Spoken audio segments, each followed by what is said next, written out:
Yeah, hi everybody. Hello. I'm here today visiting my friend Gawain. Would you like to introduce yourself? Yeah, hi. Yeah, I'm Gawain. Originally from the UK, now living in Far North Queensland, and I'm 56 years old. It's wonderful to be here today with you, Gawain. Let me start by asking you, what was it that sparked you to become vegetarian in the first place? Well, someone handed me an animal rights leaflet in 1989, and also I had a pet rabbit as well. Yeah. I love animals. And the vegan thing, did it take you long to realize? Well, I was vegetarian until 2005, and then I met some animal rights activists, and they explained to me why the dairy industry and the egg industry are not ethical, and I learned what was going on, and it persuaded me to go vegan. So you became active in animal rights stuff as well at the time? Yeah, that's right. I was going on demonstrations and marches and going to gatherings, mainly in London. Were there many people that were vegan at the time that you knew of? No, obviously the animal rights movement was virtually all vegan, but like outside of the animal rights movement, there was very few people who were vegan, it seems to me, at the time. Yeah, it's grown so much, the vegan movement, over the past couple of decades. Yeah, it's multiplied so much, especially in Britain. In Britain, it's absolutely huge. And you switched to raw vegan diet when you were in England? Yeah, I was in London. What caused you to do that? Well, I saw some videos by Michael Armstein, and at the time he was like an ultra marathon runner. He was the fifth fastest ultra marathon runner in America. And he tried a few different diets, and he was looking for a diet that could speed up his running and get in faster time. And he tried several different diets. And the one diet that had a massive effect on his running performance was a raw diet, fruit-based diet. And I saw some of the videos that he produced, and it influenced me to try the diet. So I thought I'll give it a go. And if it doesn't work, I'll go back to cook.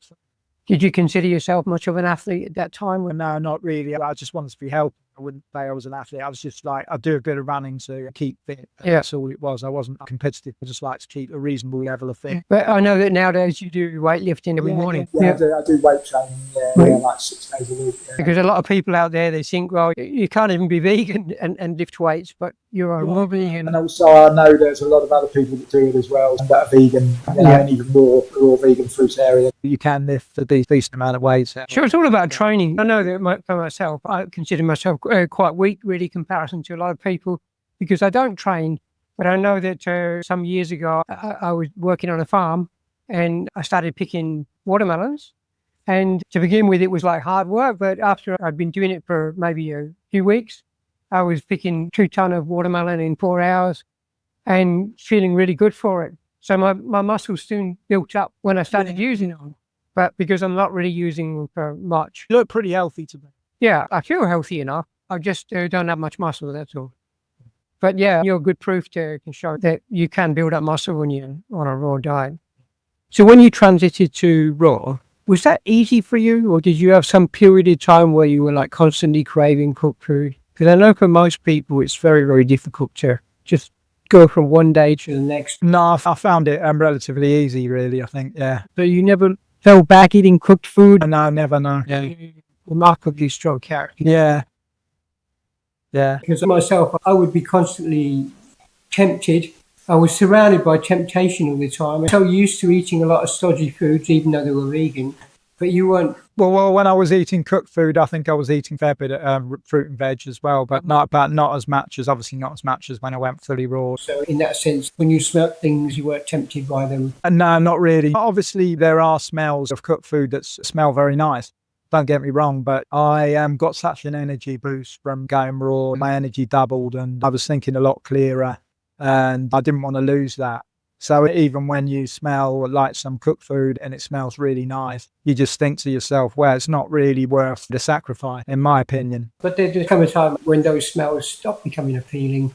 Because nowadays, if I smell something cooked, it just smells off or bad. It's only at the beginning where you feel like the smells are enticing you, they're pulling you in. Some people say that they crave salt, and my answer to those people is, well, maybe you're not eating enough leafy greens or something, or, you know, I know you're a fruitarian and you don't eat any leafy greens. You might probably eat tomatoes, and tomatoes, like us, they're a fruit, and tomatoes, they're quite high in sodium, I think. So if you were craving sodium, you could go for the tomatoes. Yeah, I do eat tomatoes every day. There may be some truth to that. Yeah, as viewers know, I don't really do the micronutrient side of things. So sodium for me, I don't really know what it is. Oh yeah, there's probably sodium in many fruit. It's not salt that we need in our bodies, it's sodium. There's tribes in the jungle that have never eaten salt in their whole life, and they're perfectly healthy. So you don't need salt, you need sodium. So as far as all the transitions you've done from vegetarianism to veganism to raw food, I know that you've mentioned that you've had a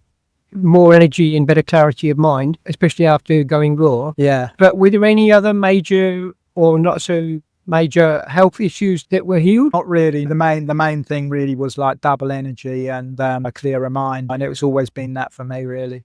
You also do a lot of gardening yourself? Do a fair bit of gardening, yeah. I enjoy that, yeah. Planted trees? Yeah, I planted quite a few fruit trees and grown quite a few from seed. And also grown a few leafy greens and stuff like that in raised garden beds. So yeah, I enjoy growing. Whatever you planted? I've put in a lot of jackfruit trees, brillinias, peanut butter, yellow sapote, black sapotes, white sapote, soursop.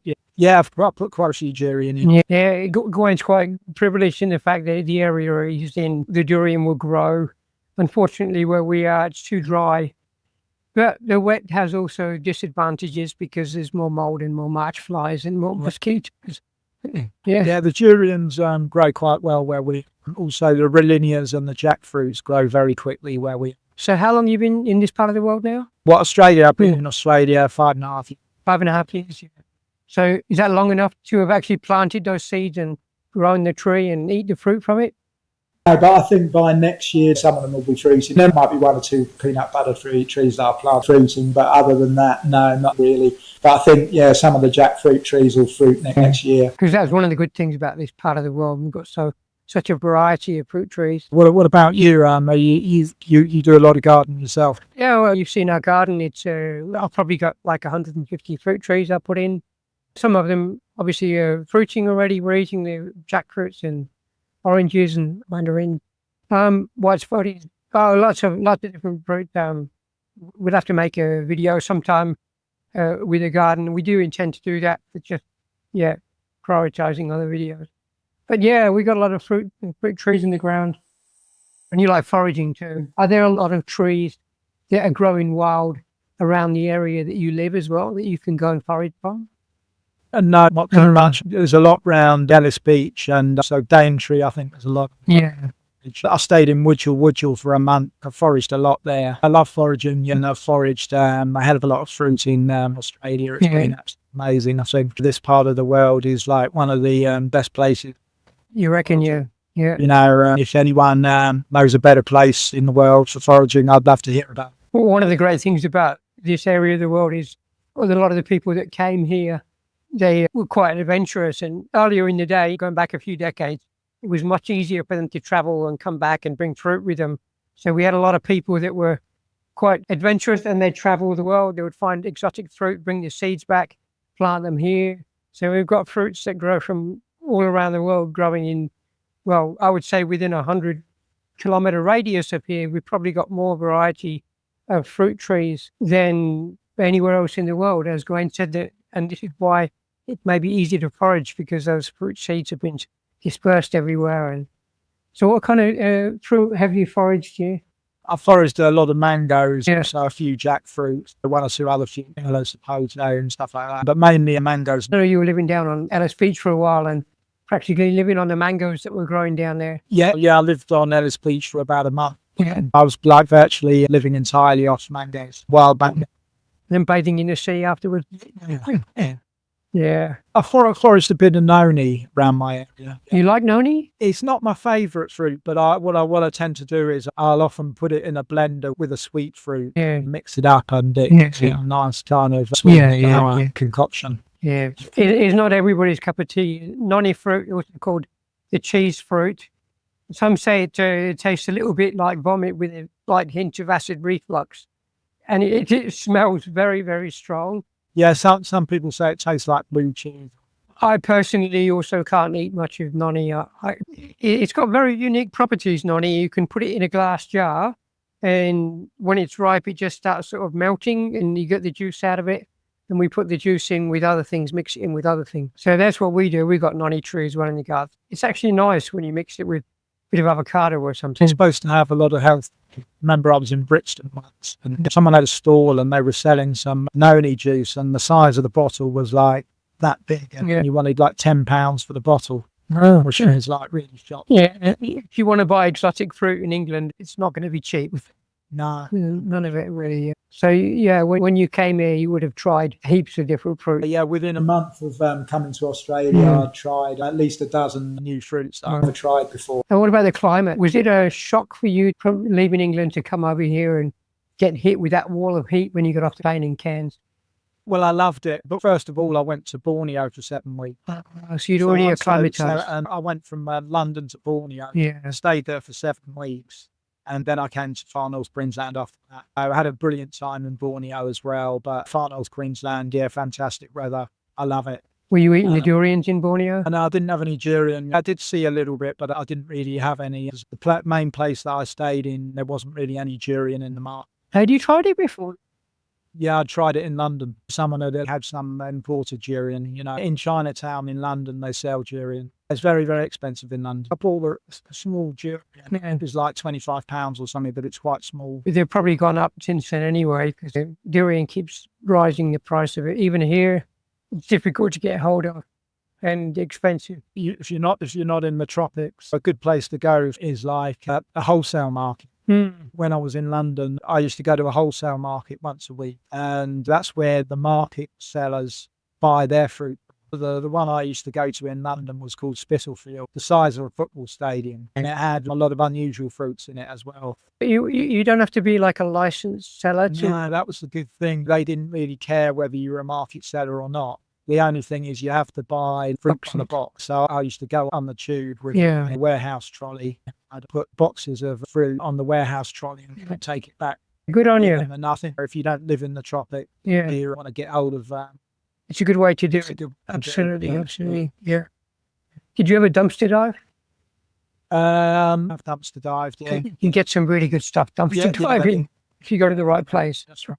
Yeah. Sometimes you could even get fruit from the bins outside the warehouse. That's true. Wholesale warehouse. Because I've heard from many people that say, oh, they can't do it because it's just too expensive. But I'm telling people that if you do things like what Gawain has been doing, go foraging, you can dumpster dive, you can buy in bulk from a warehouse or farmers at discount prices. You can go at the end of a market and get things super cheap when the sellers are just like offloading stuff that they know is only going to be thrown away anyway. So there's plenty of ways you can make it work if you're on a low budget. And if you can't, then you're living in the wrong place. You just got to move, relocate. Yeah, that's it. So you got any family over? Yeah, I've got a sister in New South Wales, but I don't see her very often, no. Have you seen her since you've been? Yeah, I've seen her once. Really? You went down to see her? No, she came up here. Oh, cool. She came up here. Yeah, but she's not really interested in fruit. No, she's not interested in your lifestyle. No, not really. No, she's a very different person. Yeah. How long has she been over here? Well, she's been over here much longer than me. She's been over here over 10 years. So that's not the reason you came here. And now I just knew this was a good place for fruit, and it's not that far from Borneo. So that's why you took the Borneo trip in the first place, get more experience with fruit. And yeah, actually, it's a funny reason, really. But one of the reasons why I went to Borneo was I actually saw a YouTube video, and there was some foraging durian in Borneo. Wow. And they were making it look really easy. This is the place for me. I'm going to go to Borneo. So when you first tried durian, yeah, did you kind of love it at first taste? Or was it? Well, I kind of liked it. I wouldn't say I'm as crazy about it as other people. No. It is a tasty fruit. I saw these guys, as a man and a woman, and they were like foraging lots of durian in Borneo. One of the reasons why I went there, it was a very friendly place as well. And that was confirmed when I went over there. Because Borneo is actually three different countries, isn't it? So you were I was in the Malaysian, and I stayed in the Malaysian bit. I guess I could have crossed the border, but deciding maybe another time. Did you travel anywhere else in Southeast Asia? No, I think, to be honest with you, looking back on it, the people on the video I was watching, they were in the Indonesian farm, which might partly explain why they have more luck foraging than I did over there. I'm sure there are places that you could forage in Malaysian part. And the thing is, the place where I was staying, the fruit was extremely cheap. Yeah. In the market.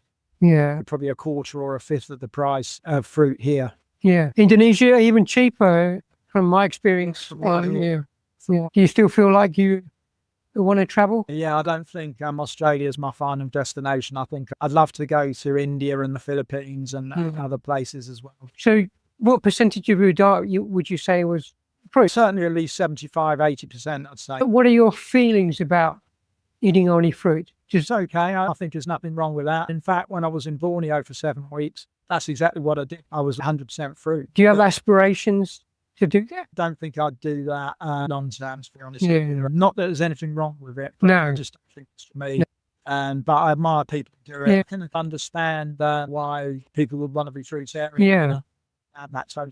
I think if you're all fruit, you can still live a very healthy. So I'm not questioning in the fruitarian diet in any way. So is there anything you'd like to say at the end? Do you feel like you'd like to offer some kind of advice to our viewers, especially handling cravings, which you managed so well? Well, I'd like to say if there's any meat eaters who are thinking of going raw vegan, because a lot of meat eaters, they say, we're not interested in fruit. And I think the reason is because they've got different taste buds. And if like a meat eater went off animal products for 3 weeks, their taste buds would change and then they would enjoy fruit a lot more because their taste buds have changed after 3 weeks. And you think 3 weeks is enough? Yeah, from what I've read, someone's taste buds take 3 weeks to change. Your taste senses improve, your smell senses improve and everything. Yeah. It's true. And one thing I've said before is that if you take any kind of food and place it in front of somebody in its raw, natural state, the only food that really appeals, or maybe that has the most appeal to people, is fruit. Yeah. I think if you put a piece of flesh of some kind of animal in front of somebody, most people aren't going to find it attractive unless it's been cooked in spiced or seasoned. Yeah, that's right. Whereas feeling in its raw, natural state. That's right, yeah. And I know there's a lot of people out there that say they don't eat any fruit. I even spoke with one guy the other day, and he was telling me he never eats any fruit at all. Does he eat vegetables or? He's a meat eater, that's what he told me. But most meat eaters, they'll eat some fruit and vegetables, and I think the quantities matter because I remember I knew a girl and she ate hardly any fruit and veg. And she had serious health issues, but she couldn't understand, even when you tried to point out to her that maybe if she improved her diet, her health problems might lessen or disappear. She didn't seem to get it. And one of my ex-girlfriends, she was a meat eater and ate very little fruit and veg, but she lost all her teeth and she was only the same age as me, really. Yeah, teeth is an issue which we're going to do a video about at some point in the future. Ken and I will do one individually. We'll talk about our own journey with teeth related to diet. So that's something that's coming in the future. Yeah. Well, we're very glad to have you here with us in Far North Queensland. Yeah, it's a pleasure to be here. Yeah, it's been really great talking with you. Maybe we could have a chat another time. Is there anything else you'd like to add? No, I can't think of anything else, but if you want to have me back on the show in future, I'll be happy to oblige. And we can talk some more and maybe we'll have a few more subjects to talk about. Sure. If anybody has any questions they want to pose to Gawain that haven't been addressed today in the video, feel free to write them in the comments. And next time we catch up, I'll make sure to ask you those questions, whatever they may be. Okay, no problem. You have a beautiful day and we'll see you next week.